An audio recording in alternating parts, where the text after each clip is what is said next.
Good afternoon, it's EMS Automotive. Manufacturers of sheet metal for your 1952 to 1954 Ford and Mercury cars. We're going to talk about our newly introduced rear floor pans, and we're going to go over our regular front floors and toe boards that we've had for a while. It's been a long time in the making, and I know the customers are happy now, but we have our new rear floor pans for the 52, 54 Ford and Mercury, UPS shippable, made out of 18 gauge, has all the features. Has the ribs, has the divots, has the shape, has the curves.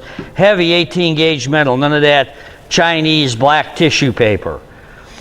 So we're going to talk, so this is your rear floor pans.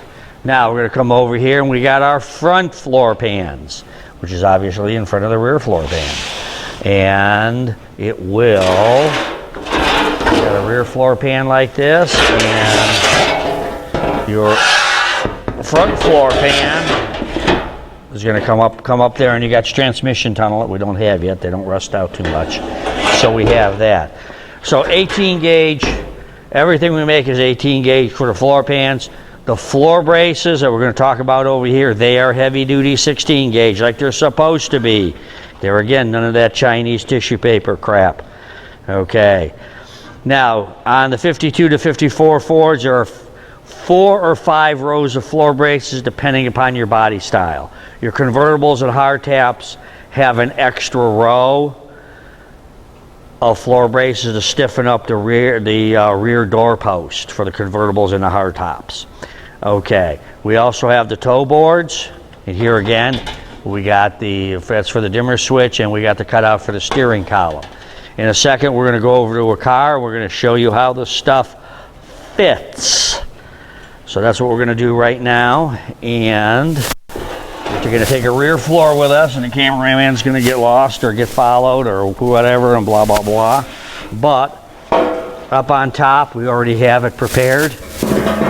As you can see, here's our rear floor setting in the car.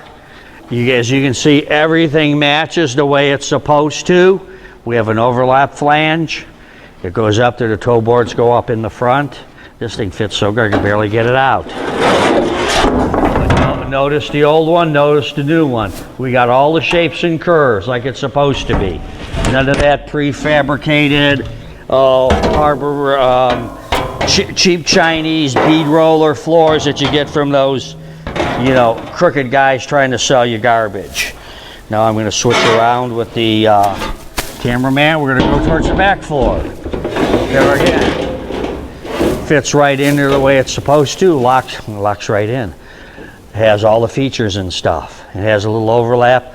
Over here, the rocker panel is going to come up on top of this. You see the rocker panel? Or this goes underneath the top of the rocker panel, just like that.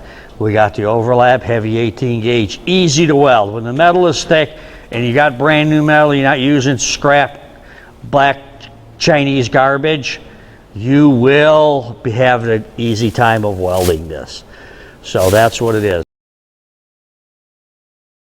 We're going to go get some floor braces, and we're going to see what they look like underneath.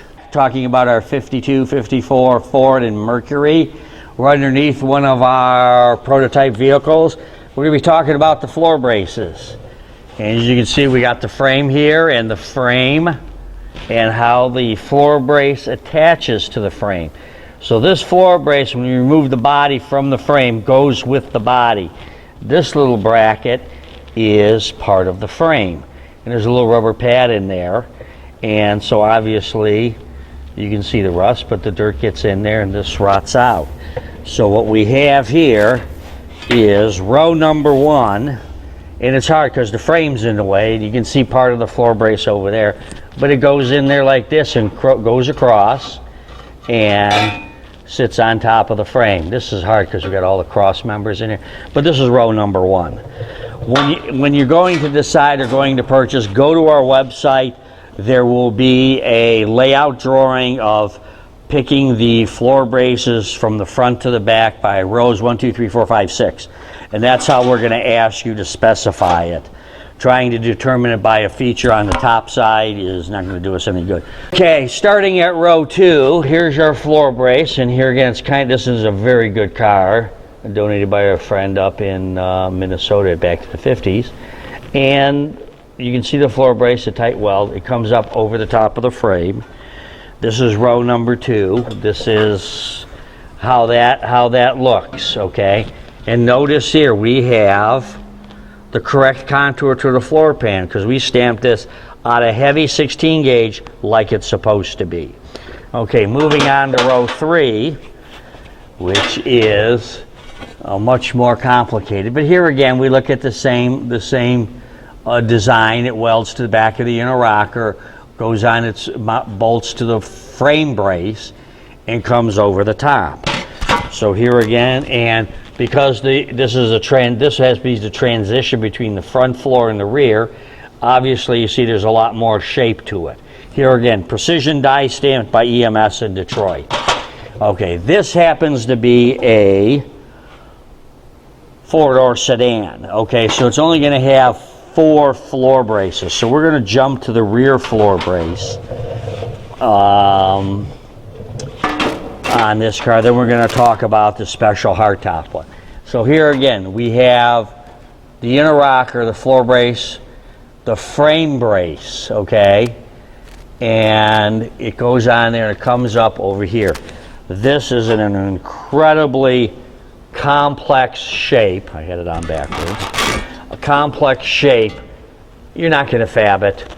Okay, nobody's going to tell you, oh my, there's some guy. Yeah, there's some guy that's going to cheat you in some auction site, some chat room.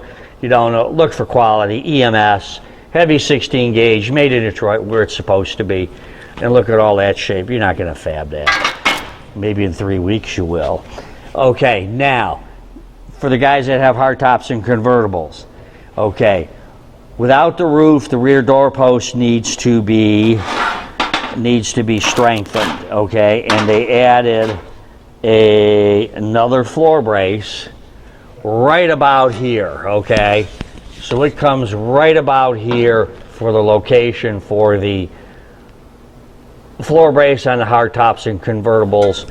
It will have its own unique frame brace over here, and it'll mount just like our other ones. And then there'll be some more screws and brackets on the top side of the floor that bolt into this to keep, there's going to be stiffener brackets on the interior doorpost to keep that hard top convertible doorpost from moving. Here again, this is made out of heavy 16 gauge, lots of shape, it's long, it's got offsets, it's made to fit the floor, you know. And here again, if you don't know which ones you need, you count back 1, 2, 3, 4, 5. You look at our picture on our website, you pull up the part number from there. Thank you.